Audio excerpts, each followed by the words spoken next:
আবু জাহেলের সাথীরা বলছে মুহাম্মদ আমাদেরকে কলেমা পড়ে মুসলমান বানিয়ে দে, আমরা তোর এই মাদ্রাসা দেখতে চাই না। আবু জাহেল বলছে এখন কলেমা পড়বেন না, মুসলমান হবেন না কেন?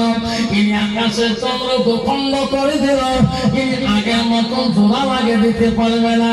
ইনি যদি আগের মতন চন্দ্রটা পানি দিতে পারে তাহলে তোরা কলেমা পড়ে মুসলমান হয়ে যাবেন।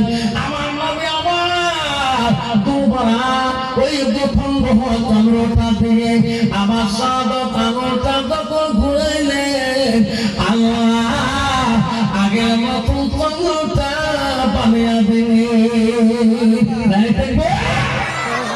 সব দিলাম মুহাম্মদ, আমরা তো মজেরা সহ্য করতে পারি না, কলেমা পড়ে আমরা।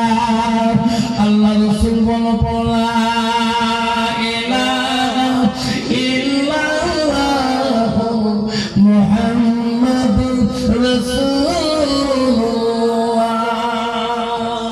আব্বাজন শোনার আমার মা বলেরা আজকে এই কলেমা আমার জবানে পড়ি গো, আমার বাপ পড়েছে, দাদু পড়েছে, আজকে আমি পড়ি, আমার ছেলে মেয়েরা সবাই এই কলেমা পড়ি।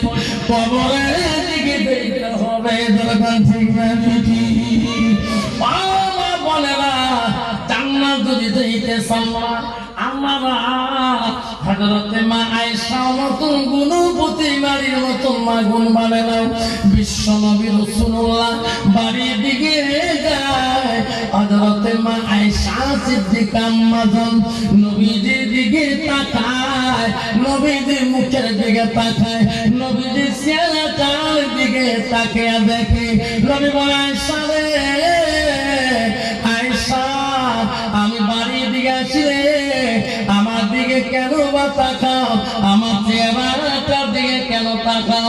আয়েশা বলছে হুজুর আপনি বাড়ির দিকে আসলে আপনার চেহারাটা দেখলে মুখের দিকে তাকাইলে আমার আয়েশার কলিজাটা ঠান্ডা হয়ে যায়।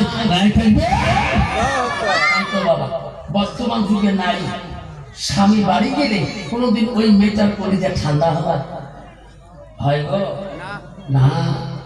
বর্তমান